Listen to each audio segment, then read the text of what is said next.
당신이 잘 지내고 스스로를 돌보고 있기를 바랍니다.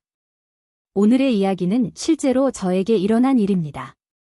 제 이름은 수하이르이고 지금은 22살이지만 이 이야기는 제가 겨우 12살이었을 때 시작되었습니다. 그 당시 저희 어머니는 젊고 지금처럼 아름다웠습니다.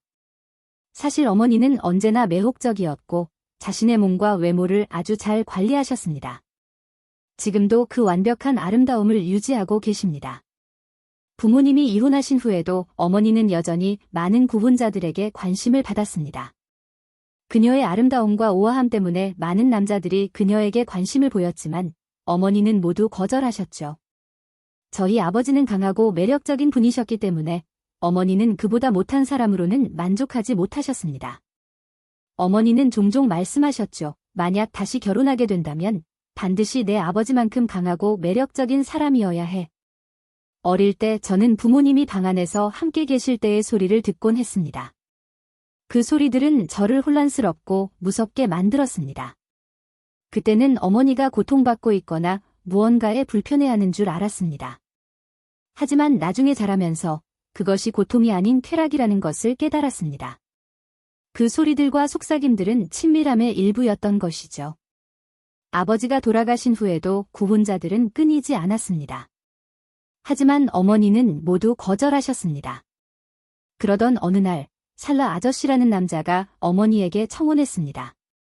그는 어머니보다 겨우 1살 많았고 어머니는 40살, 그는 41살이었습니다.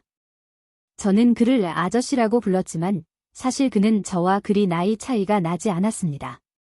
결국 두 사람은 결혼했고 저는 그들과 함께 살게 되었습니다. 결혼 후 한 가지가 저를 당혹스럽게 만들었습니다. 예전처럼 방에서 들리던 소리들이 더 이상 들리지 않는 것이었습니다. 부모님 사이에서 항상 들리던 친밀한 소리가 사라진 겁니다. 대신 어머니가 그만해, 당신 왜 그렇게 바보 같아, 같은 말을 하는 소리만 가끔 들렸을 뿐입니다. 고등학교를 졸업한 후 저는 집안의 보탬이 되고자 일을 하기로 결심했습니다. 기술학교를 졸업했기 때문에 취업 기회는 제한적이었습니다. 결국 저는 한 카페에서 계산원으로 일하게 되었습니다. 저는 젊고 활기찼으며 어머니와 마찬가지로 제 외모도 많은 사람들의 주목을 끌었습니다. 저를 보는 사람들은 제가 어머니의 젊은 버전처럼 보인다고 말하곤 했죠. 카페를 찾는 남자들은 늘 저와 대화를 시도했습니다. 어떤 이들은 상냥한 말을 건네고 어떤 이들은 대담하게 접근했지만 저는 그들과 거리를 유지했습니다. 경계를 분명히 했죠. 그러던 중 다른 사람들과는 전혀 다른 손님이 찾아왔습니다. 그는 키가 크고 강인한 인상을 주는 사람이었습니다. 그의 눈빛은 마치 저를 깊이 꿰뚫어 보는 듯했고 그때부터 제 가슴이 두근거리기 시작했습니다. 처음에는 일주일에 한두 번씩 오더니 점차 매일 저의 근무 시간에 맞춰 찾아오기 시작했습니다. 저는 그의 관심이 점점 좋아지기 시작했습니다. 그가 올 때마다 점점 더 끌리는 느낌을 받았죠. 그리고 그 또한 저에게 관심이 있다는 것이 느껴졌습니다. 어느새 저는 그의 방문을 손꼽아 기다리게 되었습니다. 우리가 주고받던 시선에는 말로 표현할 수 없는 무언가가 담겨 있었습니다. 그리고 어느 날 그는 드디어 저에게 말을 걸었습니다. 그 순간 모든 것이 바뀌기 시작했습니다. 그가 제게 다가와 말을 걸었을 때 저는 결코 예상하지 못했던 이야기가 시작되었습니다. 그는 제게 전화번호를 물었고 그 순간 제 심장이 더욱 빠르게 뛰었습니다. 왜 제 번호를 알고 싶으세요? 라고 물으며 긴장한 마음을 숨기려 했습니다. 그는 미소를 지으며 대답했습니다. 걱정하지 마세요. 당신이 생각하는 그런 이유는 아니에요. 여기서는 문제가 될 수 있으니 조용히 따로 이야기하고 싶을 뿐이에요. 아무도 우리가 대화하는 걸 보지 않게요. 저는 이미 그에게 깊이 빠져 있었고 그 순간 망설임 없이 제 번호를 건넸습니다. 그날 밤 그는 제게 전화를 걸어 고백했습니다. 난 당신을 정말 좋아해요. 사실 사랑에 빠진 것 같아요. 제 심장은 터질 듯 뛰었죠. 사실 저도 같은 감정을 느끼고 있었습니다. 처음부터 그에게 이끌린 이유는 설명할 수 없었지만 분명히 있었습니다. 하지만 저는 여전히 신중하려고 했으며 물었습니다. 그래서 당신은 나에게 무엇을 원하나요? 그는 돌려 말하지 않고 답했습니다. 정말 알고 싶어요. 당신이 어디에 사는지, 당신의 가족은 어떤 분들인지 알고 싶어요.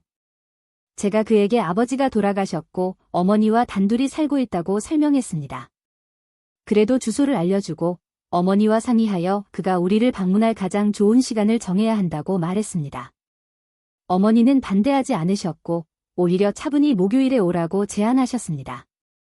목요일이 되자 그는 약속한 시간에 찾아왔습니다. 그의 존재는 집 안을 가득 채우는 듯 강렬했습니다. 저와 어머니는 그를 맞이했고 시간이 흐르면서 모든 것이 자연스럽게 맞아떨어졌습니다. 그는 존중할 줄 알았고 좋은 사람처럼 보였습니다. 얼마 지나지 않아 우리는 약혼하게 되었고 2달 후에 결혼했습니다. 결혼을 앞두고 어머니는 저에게 몇 가지 조언을 해주셨습니다. 순종하고 다정하게 대해주고 인내심을 가져라. 당시 저는 이 말의 의미를 깊이 이해하지 못했습니다. 어머니는 제가 결혼 생활에서 겪을 어려움을 불평 없이 이겨내길 바라셨던 것입니다. 하지만 신혼 첫날 밤부터 무언가 잘못되었다는 걸 알았습니다.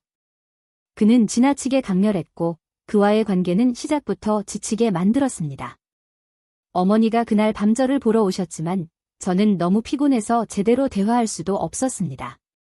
어머니의 조언을 지키려 애쓰며 불편한 마음을 숨기고 버티기로 했습니다. 그러나 상황은 점점 악화되었습니다. 그의 강렬함은 저를 지치게 했고 결국 저는 반복적으로 감염에 시달리기 시작했습니다. 이틀에 한 번씩 병원에 가서 해결책을 찾으려 했지만 아무것도 효과가 없었습니다. 고통, 치료, 그리고 다시 고통의 반복이 이어졌고 그는 제 고통을 알아채지 못한 채 끝없이 시간을 끌며 관계를 지속했습니다. 저는 그에게 더 짧게 해달라고 요청했지만 그는 제 말을 이해하지 못했습니다. 오히려 매번 행복해 보이며 시간을 오래 끌려고 했고 저는 점점 지쳐갔습니다. 여러 번 병원에 다녔지만 상황은 나아지지 않았습니다. 저의 좌절감은 커져만 갔고 점점 다가오는 친밀한 순간이 두려워지기 시작했습니다. 결국 저는 누군가에게 속마음을 털어놓기로 결심했습니다. 믿을 수 있는 가까운 친구와 카페에서 만나기로 약속했습니다. 다음 날 아침 남편이 출근하고 아이들이 학교에 간 뒤 저는 친구를 만나러 갔습니다. 우리가 자리에 앉자 친구는 제가 평소와 다르다는 걸 바로 알아챘습니다. 무슨 일이야, 수하이르? 안색이 안 좋아 보여. 그녀의 걱정 어린 말에 저는 마음을 열기 시작했습니다. 끝나지 않는 감염, 계속되는 피로, 그리고 느끼는 고통에 대해 이야기했습니다. 친구는 믿을 수 없다는 표정을 지으며 말했습니다. 수하이르, 이게 다 관계 때문이지. 저는 부끄럽게 고개를 끄덕였습니다. 그녀는 냉소적인 미소를 지으며 물었습니다. 자매님, 당신을 진심으로 이해해 줄 사람을 찾을 생각은 안 해봤어? 저는 진지하게 대답했습니다. 농담이 아니야. 해결책을 찾아야 해. 이대로는 나를 망가뜨릴 거야. 친구는 저를 잠시 바라보더니 대답했습니다. 이렇게 살 수는 없어. 이건 너를 소진시키고 있어. 저도 동의했습니다. 맞아. 너무 지쳐. 이 관계가 싫어. 사실 나 자신이 싫어지기 시작했어. 친구는 저를 달래려 했습니다. 수하이르, 어떻게 그가 그렇게 오래 버틸 수 있어? 1시간이나 그 이상이라고? 그건 정상적인 게 아니야. 그녀는 놀란 표정을 지었습니다. 저는 결혼 초부터 그가 그랬다고 설명하며 결혼한 지 5달이 되었다고 말했습니다. 난 한계에 있어. 제가 고백했습니다. 아플 때마다 병원에 가지만 돌아올 때는 더 나빠져. 나아지는 건 하나도 없어. 오직 피로만 남아. 그녀는 한숨을 쉬며 말했습니다. 내가 가진 것에 감사해야 해. 그리고는 위로하듯 덧붙였습니다. 내 남편은 일 때문에 자주 집을 비워? 한 달에 2번 정도만 만나는 게 전부야? 나머지 시간에는 연락조차 잘 안 해. 그녀는 체념한 듯한 표정으로 저를 바라보며 말했습니다.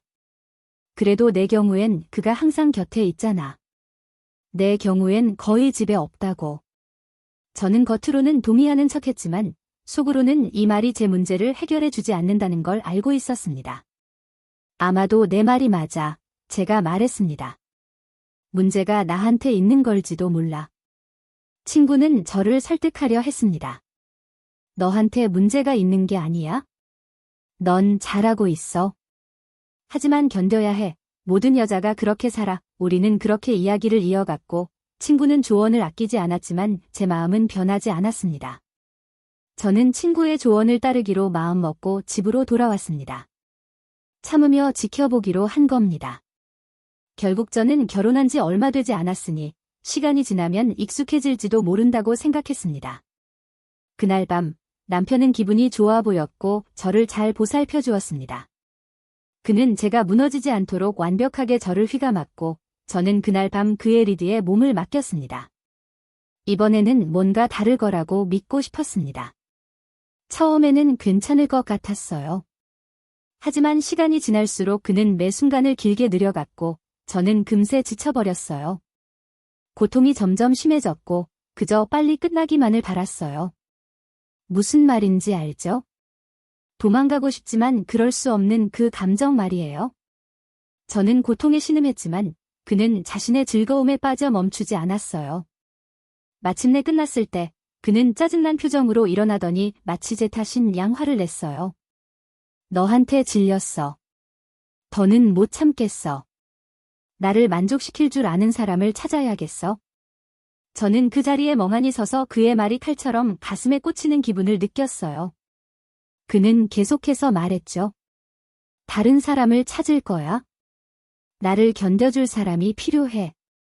이제 너랑은 못하겠어. 눈물이 제 얼굴을 타고 흘러내렸지만 그는 멈추지 않았어요. 넌 냉정해. 그가 말했어요. 진정한 아내가 뭔지도 모르잖아. 저는 울음을 멈출 수 없었고 내가 어디에서 잘못했는지 이해하려 애썼어요. 그런데도 뭔가가 제 안에서 부서지기 시작했어요. 이제 더 이상 아무것도 중요하지 않았어요. 그가 다른 여자와 결혼하고 싶다면 그래도 상관없다고 생각했어요. 아무것도 중요하지 않았어요. 그날 밤 그는 더 이상 싸우지 않고 방에 누워버렸고 저는 혼자 거실에 남아 그의 독설이 계속 머릿속을 맴돌았어요.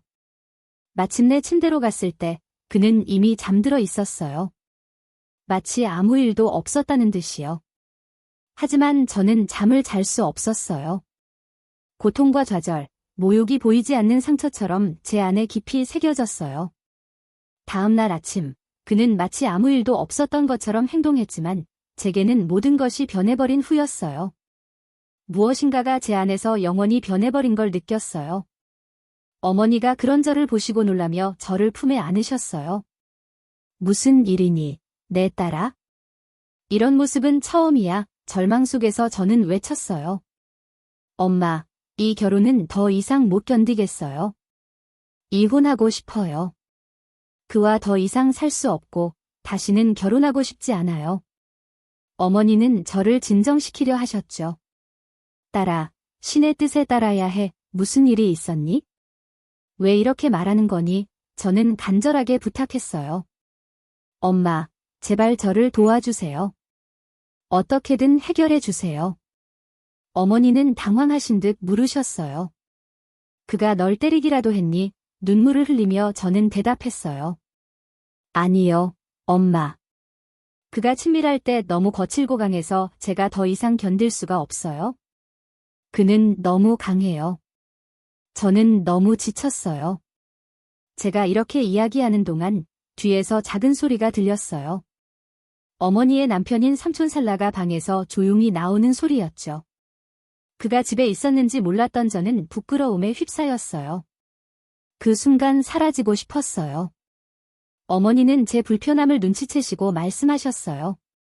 걱정 마라. 그분은 너에게 아버지와 같으신 분이야? 하지만 그의 시선에는 뭔가가 달랐어요.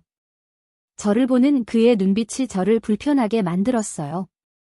그가 제 몸을 훑어보는 시선은 이상했지만 저는 외면하고 넘어가려 했어요. 아무 일도 없었던 것처럼 행동하려 애썼지만 마음 깊은 곳에서는 뭔가가 크게 잘못되었다는 걸 느꼈어요. 어머니는 제가 무너질 듯한 모습을 보시고 쉬라고 권하셨어요. 너무 지쳤구나, 내 딸아. 가서 좀 쉬어라. 저는 힘없이 고개를 끄덕였어요. 그 순간 저는 단지 고통과 피로에서 벗어나고 싶었어요.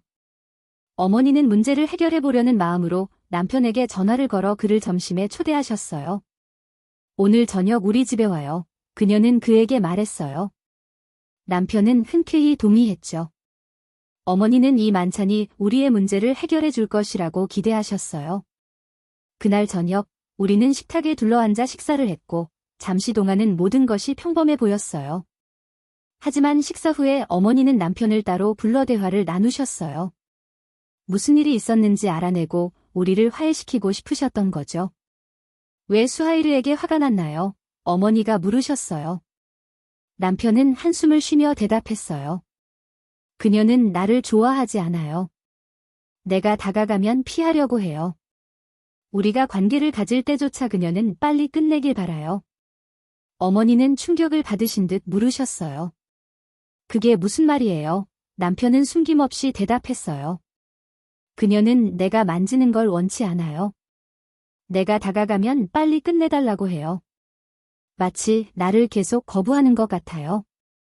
어머니는 그를 달래려는 마음에 저를 아프게 하는 말을 하셨어요. 우리 딸이 어리석어요. 자기에게 뭐가 좋은지 모르는 거죠. 그리고는 그를 안심시키듯 말씀하셨어요. 저에게 맡겨요. 제가 이 문제를 해결할게요. 그녀는 남편을 향해 돌아서서 말했습니다. 오늘 당신이 그녀를 집에 데려가세요. 제가 그녀와 이야기할 테니 이 문제는 곧 해결될 겁니다.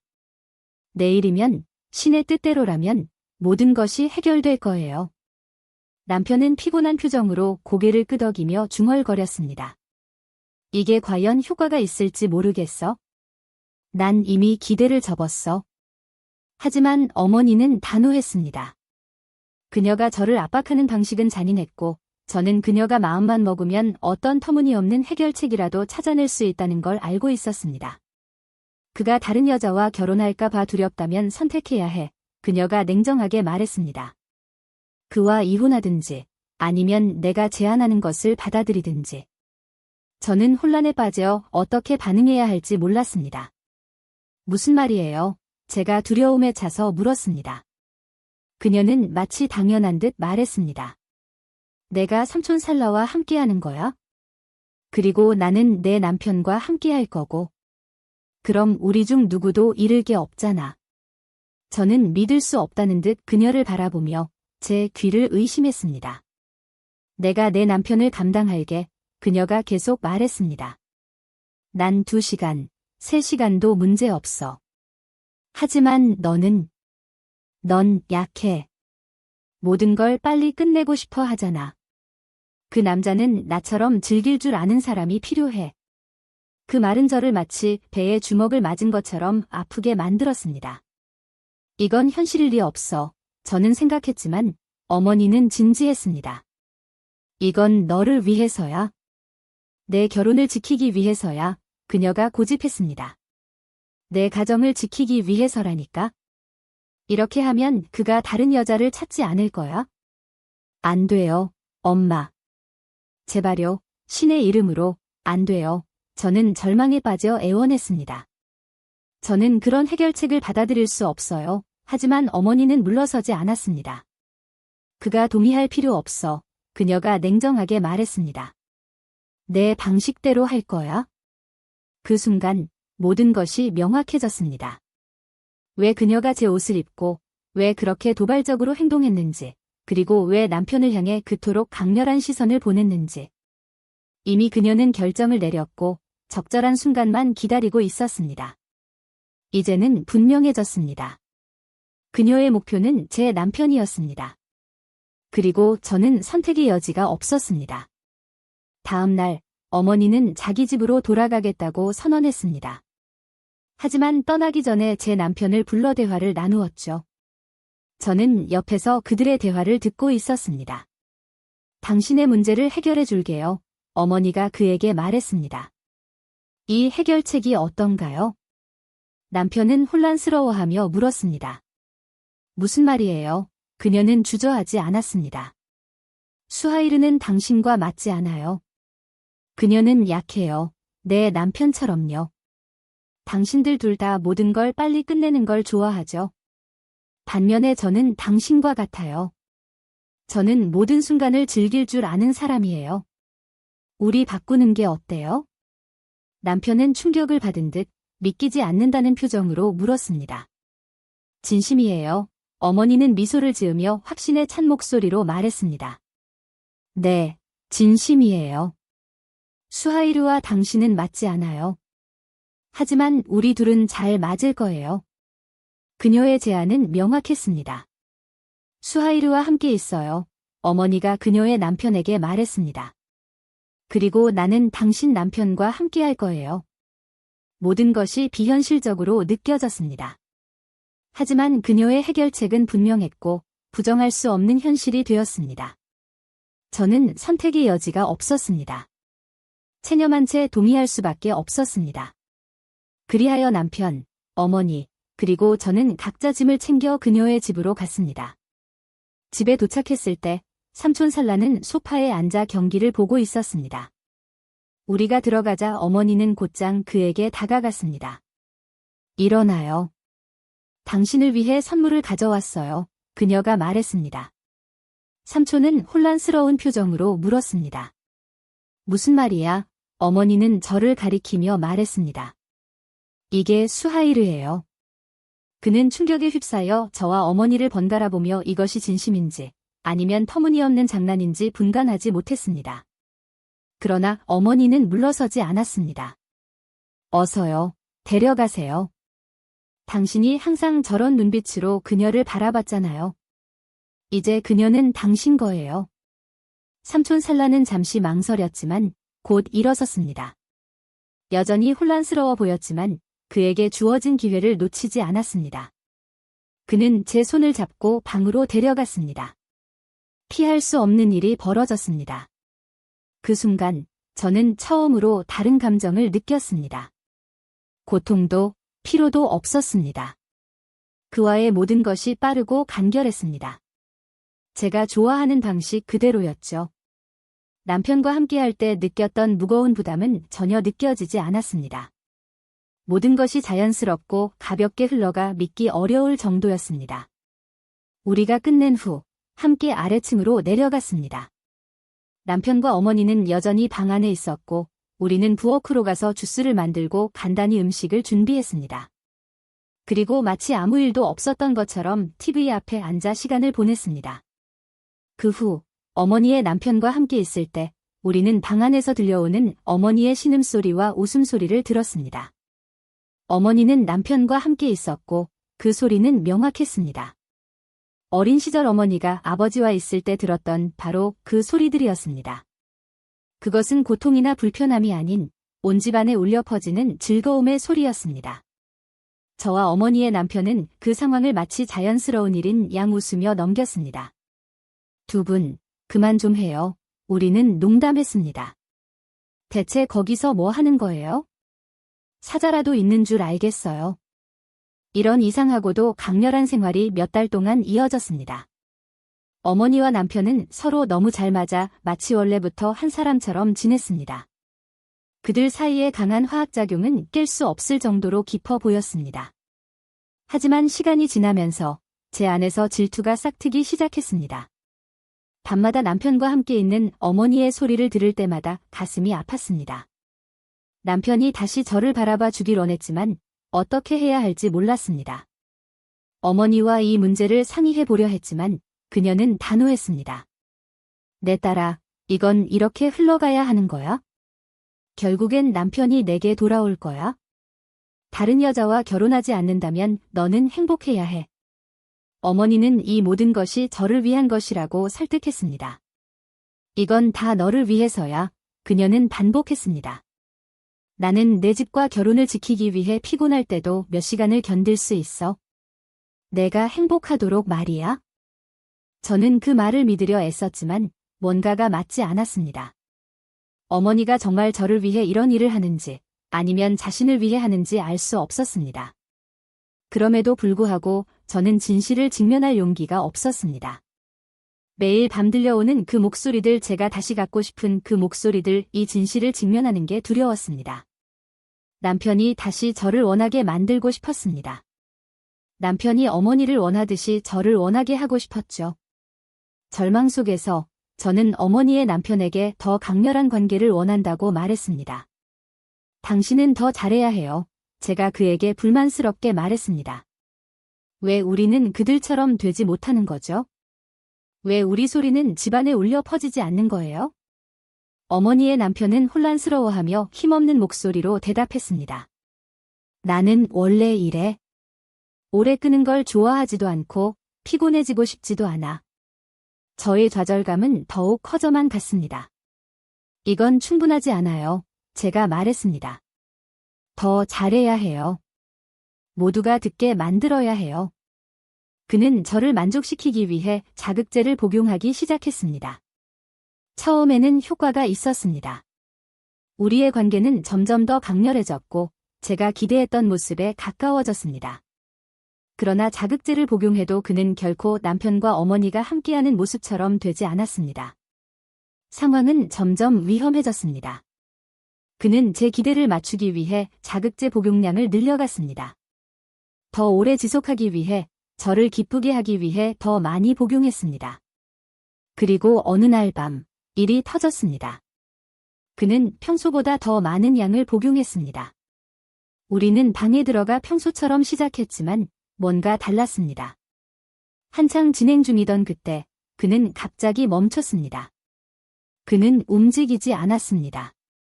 제가 말도 걸어보고 만져도 봤지만 아무 반응이 없었습니다. 무슨 일이에요? 제가 다급하게 물었습니다. 왜 움직이지 않아요? 처음에는 단순히 피곤한 줄 알았습니다. 그러나 뭔가 심각하게 잘못되었습니다. 그는 무겁고 움직임 없이 반응하지 않았습니다.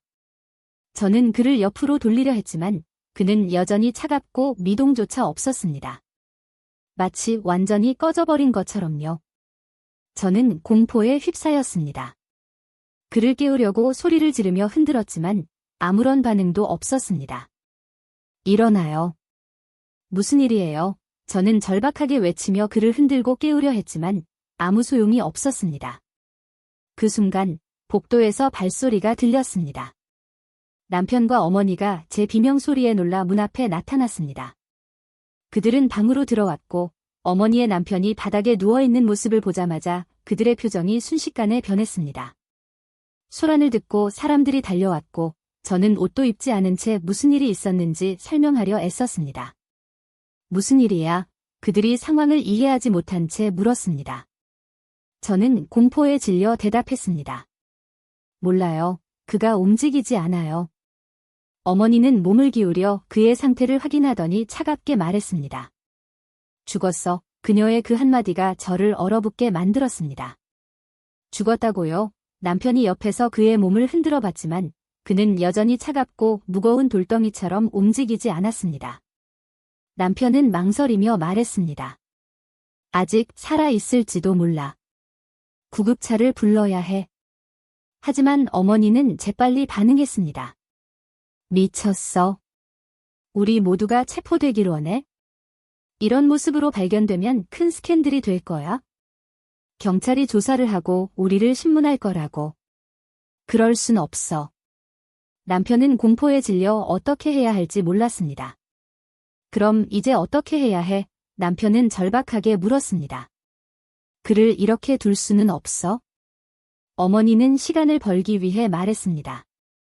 의사를 부르되 아무 말도 하지 마. 그가 오면 상황을 지켜보자. 서둘러야 해. 남편은 긴장한 채 고개를 끄덕이며 의사를 불렀습니다. 그 사이에 저는 완전히 무너졌습니다. 눈물이 끊임없이 흘러내리며 방 안에 누워있는 시신을 멍하니 바라봤습니다. 조금 전까지 저와 함께했던 그 몸이 지금은 차갑게 식어가고 있었고 저는 이 일이 어떻게 일어났는지 도저히 이해할 수 없었습니다. 마침내 의사가 도착해 시신을 살펴보더니 피할 수 없는 결론을 내렸습니다. 이미 사망했습니다. 그 말은 제게 주먹으로 맞은 듯한 충격을 안겼습니다. 저는 그를 살릴 수 있기를 바라며 절망적으로 소리를 질렀지만 아무 소용이 없었습니다. 그를 되돌릴 방법은 없었습니다. 어머니와 남편은 즉시 저를 탓하기 시작했습니다.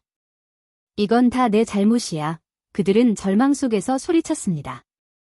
내가 그를 압박해서 이렇게 된 거야. 그들의 비난이 이어질수록 제 마음은 점점 더 가라앉았습니다. 내가 원해서 벌어진 일이야? 왜 그를 그렇게 몰아붙였어? 저는 끝없이 울며 죄책감과 수치심에 짓눌렸습니다. 그들의 말이 저를 짓누르는 무게는 견딜 수 없을 정도였습니다. 의사는 침묵 속에서 우리를 지켜보며 상황을 의심하는 듯했습니다. 여기서 정확히 무슨 일이 있었습니까? 그는 저를 똑바로 쳐다보며 물었습니다. 어머니는 상황을 진정시키려 했습니다. 별일 아니야. 단순한 오해일 뿐이야. 하지만 의사는 믿지 않는 눈치였습니다. 당국에 보고해야겠습니다. 그는 의심 가득한 시선으로 우리를 바라보며 말했습니다. 결국 검찰이 개입했습니다. 조사관들이 도착해 우리를 신문하기 시작했고 그들의 질문은 총알처럼 빠르고 날카로웠습니다. 그들은 그날 밤에 벌어진 모든 세부 사항을 알고자 했습니다. 절망에 빠진 저는 도망칠 곳도 없이 모든 것을 털어놓았습니다. 모든 것은 어머니 때문이에요. 저는 후회할 겨를도 없이 고백했습니다. 어머니가 저를 이 상황으로 몰아넣었어요. 제 이익을 위해서라고 하면서요. 어머니와 남편은 모든 것을 부인했습니다. 그녀는 충격 상태에 있어요. 그들은 말했습니다. 제정신이 아니에요. 트라우마 때문에 다 꾸며내는 겁니다. 그들은 저를 정신적으로 불안정한 사람으로 몰아가며 모든 것을 부정했습니다. 그러나 검찰은 속지 않았습니다. 우리는 모두 법의학 조사에 넘겨졌습니다. 그곳에서 실시된 검사 결과는 제가 한 말이 사실임을 증명했습니다. 어머니의 몸에서 남편의 정액 흔적이, 제 몸에서는 어머니 남편의 정액 흔적이 발견되었습니다. 진실은 잔혹하고 피할 수 없이 드러났습니다. 조사 결과 어머니의 남편의 사망 원인은 성적 자극제 과다 복용으로 밝혀졌습니다. 이제 우리 모두가 체포되었고 재판을 기다리고 있습니다. 저와 어머니, 그리고 남편까지. 저는 그 다음에 무슨 일이 벌어질지, 우리에게 어떤 운명이 기다리고 있을지 알 수 없었습니다. 우리는 스스로 만든 악몽 속에 갇혀 길을 잃고 말았습니다. 무엇이 심판받을지조차 몰랐습니다. 그가 죽은 것인지, 배신이었는지, 아니면 우리가 저지른 잘못된 선택들이었는지 말이죠. 이제 저는 스스로에게 묻습니다. 왜 한 명의 아내가 결혼 생활의 가장 은밀한 비밀을 다른 사람과, 심지어 자신의 어머니와까지 공유하게 되었을까요? 만약 시간을 되돌릴 수 있다면 저는 절대 아무 말도 하지 않았을 겁니다. 그저 제 삶을 있는 그대로 견디며 살았을 것입니다. 이것이 오늘 들려드린 우리의 이야기입니다. 교훈이 가득한 진실된 이야기입니다. 이 이야기에서 여러분이 무엇인가를 배울 수 있기를 바랍니다. 이 이야기가 마음에 드셨다면 좋아요와 공유 부탁드립니다. 그리고 채널 구독도 잊지 마세요. 친구와 가족에게도 널리 공유해 주세요. 곧 또 다른 이야기로 여러분을 찾아뵙겠습니다.